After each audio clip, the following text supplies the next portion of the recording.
Hello everyone, welcome back once again. आशा करता हूँ आप बहुत अच्छे होंगे। आज थोड़े करंट अफेयर वाले सर का तबीयत थोड़ा ठीक नहीं है, इसलिए ये क्लास मुझे लेनी पड़ रही है। तो आज हम कवर करने वाले हैं 9 दिसंबर के करंट अफेयर्स। राइट, पहला क्वेश्चन देखते हैं। भारतीय नौसेना पनडुब्बी दिवस प्रतिवर्ष किस तारीख को मनाया जाता है? तो बताया था 8 दिसंबर को। राइट, अब इसके कुछ फैक्ट देख लेते हैं। जैसे ये दिवस 8 दिसंबर को इसलिए मनाया जाता है क्योंकि इसी दिन वर्ष 1967 में भारतीय नौसेना की पहली पनडुब्बी आईएनएस कलवरी को कमीशन किया गया था। राइट, यह दिन देश की समुद्री सीमाओं की रक्षा और सुरक्षा सुनिश्चित करने में पनडुब्बी बल के योगदान को याद करने और श्रद्धांजलि देने के लिए समर्पित है। आईएनएस कलवरी एक फॉक्सट्रॉट क्लास की पनडुब्बी थी जिसे सोवियत संघ मतलब रूस से अधिकृत किया गया था, जिसने भारत की नौसैनिक शक्ति को नई दिशा प्रदान करने का काम किया था। यह दिवस पनडुब्बी बेड़े की बहादुर सैनिकों के बलिदान और उनकी तकनीकी विशेषताओं को सम्मानित करता है। Next question. हाल ही में भारत और नेपाल सांस्कृतिक महोत्सव कहाँ शुरू किया गया था? हम सबको पता है कि लुम्बिनी में जो करंट का है, लुम्बिनी में किया गया था।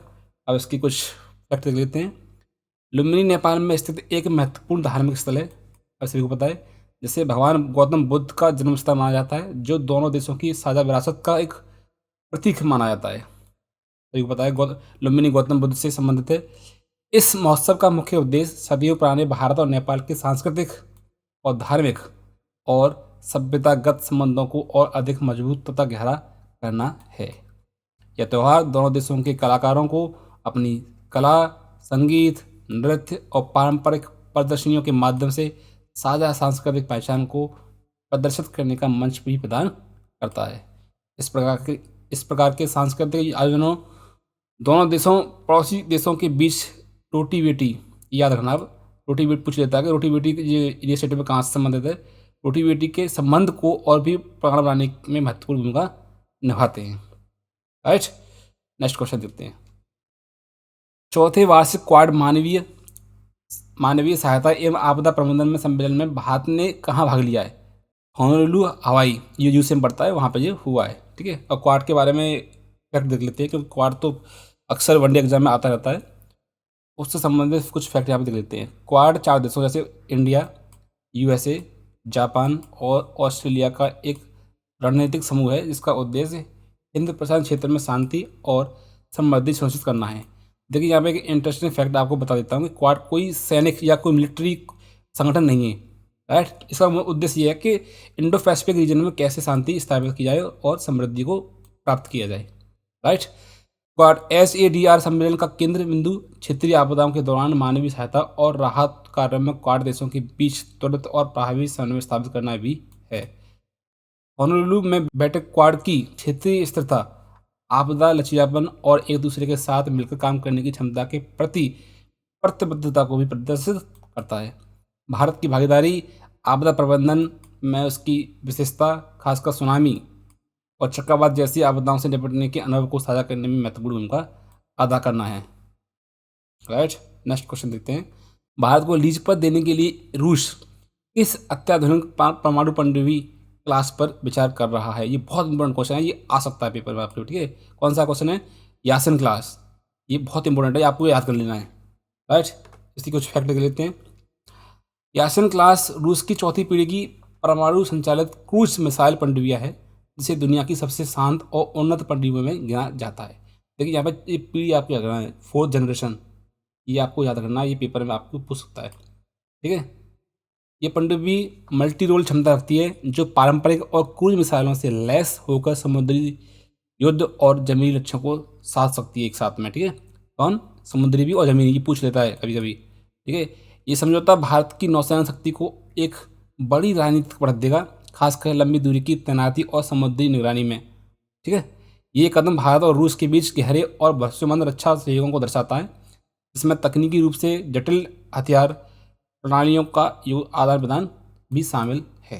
अभी पता है कि रूस के जो प्रेसिडेंट है वो अभी भारत की यात्रा पर आए हैं, उससे संबंधित भी आपको याद चाहिए, करंट में जो है देखने को मिलेंगी, और इसलिए ये क्वेश्चन पूछा जा सकता है आपके पेपर में।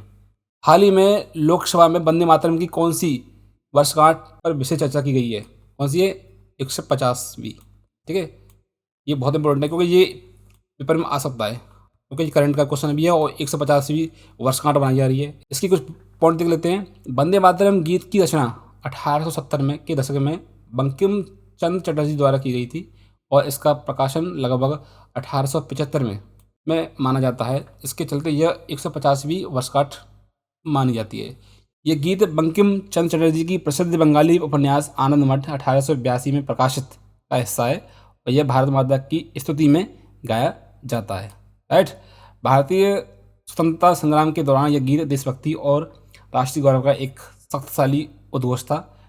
इसने लाखों लोगों को आज़ादी के लिए क्या किया, प्रेरित किया।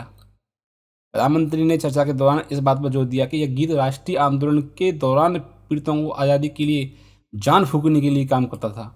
नेक्स्ट क्वेश्चन, संसद द्वारा पारित स्वास्थ्य सुरक्षा से राष्ट्रीय सुरक्षा ऊपर विधेयक 2025 का मुख्य उद्देश्य क्या है? ये उद्देश्य है बी, सार्वजनिक स्वास्थ्य प्रणाली और सैन्य तैयारियों को मजबूत करना। B is right answer. इसकी कुछ फैक्ट देख लेते हैं। व्याख्या, ये विधेयक देश की सुरक्षा नीति में एक बड़े बदलाव को दर्शाता है, जहां स्वास्थ्य सुरक्षा को अब राष्ट्रीय सुरक्षा का एक अनिवार्य हिस्सा माना जा रहा है। इसका उद्देश्य महामारी, जैविक खतरों से या किसी भी स्वास्थ्य आपातकालीन स्थिति से राष्ट्र की सुरक्षा को बढ़ाना है। ठीक है। विधेयक सैन्य कर्मियों की चिकित्सा तैयारियों और सीमावर्ती क्षेत्रों में स्वास्थ्य संबंधी बुनियादी ढांचे को मजबूत करने पर भी विशेष रूप से ध्यान केंद्रित करता है। राष्ट्रीय सुरक्षा ऊपर शब्दावली यह स्थापित करती है कि सार्वजनिक स्वास्थ्य, पब्लिक हेल्थ में निवेश और केवल कल्याणकारी राज्य नहीं, बल्कि राष्ट्र की रणनीतिक रक्षा का एक महत्वपूर्ण घटक भी है। भारत ने द्विपक्षीय संबंधों को बढ़ावा देने के लिए संघाई में एक नया वाणिज्य दूतावास का भवन का क्या किया है, उद्घाटन किया है। कौन सा इसमें है? B is right answer. व्यापार और आर्थिक संबंधों को मजबूत करने के लिए बी इज राइट आंसर। इसके कुछ पॉइंट देख लेते हैं। संघाई चीन का सबसे बड़ा आर्थिक केंद्र है, हम सबको पता है, और एक वैश्विक वित्तीय हब भी है। राइट। जिसने यह भारतीय व्यवसायियों और निर्यातकों के लिए प्रमुख प्रवेश द्वार भी बना हुआ है। वाणिज्य दूतावास का उद्घाटन द्विपक्षीय संबंधों में आर्थिक और व्यापारिक साझेदारी को प्राथमिकता देने के भारत के रणनीतिक निर्णयों को दर्शाता है। नया दूतावास भारतीय कंपनियों को चीन के विशाल बाजार तक पहुंचने में मदद करेगा और दोनों देशों के बीच व्यापार घाटे को संतुलित करने में भी महत्वपूर्ण भूमिका निभाएगा। ठीक है। वाणिज्य दूतावास स्थानीय स्तर पर भारतीय समुदाय को काउंसुलर सेवाएं और सहायता भी प्रदान करेगा और साथ ही दोनों देशों के बीच संपर्क को भी बढ़ाएगा। नेक्स्ट क्वेश्चन, भारत लगातार तीसरी बार किस विश्व कप की मेजबानी करेगा? ये करेगा वॉलंटरी वर्ल्ड कप की, स्वैच्छिक विश्व कप की। ठीक है। ये आ सकता है पेपर में, क्योंकि करंट का क्वेश्चन है, बहुत इंपॉर्टेंट क्वेश्चन है। तो तीसरी बार इसको क्या मिली है? इसको मेजबानी मिली है। कुछ फैक्ट देख लेते हैं। लगातार तीसरी बार स्वैच्छिक विश्व कप की मेजबानी करना सामाजिक क्षेत्र में भारत की वैश्विक नेतृत्व की बढ़ती भूमिका और स्वयं सेवा के प्रति उसकी प्रतिबद्धता को भी उजागर करता है। यह आयोजन दुनिया भर के स्वयंसेवकों, सामाजिक कार्यकर्ताओं और गैर सरकारी संगठनों को एक मंच पर लाने का भी काम करता है, सामाजिक चुनौतियों को विचार किया जा सके। ठीक है। इस मेजबानी से भारत और संगठनात्मक क्षमता और वैश्विक स्तर पर बड़े गैर खेल आयोजनों को सफलतापूर्वक आयोजित करने की भी क्षमता मजबूत होगी। यह विश्व कप स्वयं सेवा के महत्व और सतत विकास लक्ष्यों SDGs को प्राप्त करने में भी नागरिक समाज की भागीदारी को भी बढ़ाएगा। नेक्स्ट क्वेश्चन, 2025 गुवाहाटी मास्टर्स में पुरुष एकल का खिताब किसने जीता है? तो ये है संस्कार सारस्वत ने। राइट। कुछ पॉइंट देख लेते हैं। संस्कार सारस्वत ने 2025 में गुवाहाटी मास्टर्स में पुरुष एकल, ये याद रखना है, पुरुष एकल में खिताब जीता है, जो बैडमिंटन के क्षेत्र में जुड़ा एक महत्वपूर्ण टूर्नामेंट होता है। यह जीत उनकी हालिया सफलता को दर्शाती है और उन्हें भारतीय बैडमिंटन के उभरते हुए सितारों के रूप में भी देखा जा रहा है। ठीक है।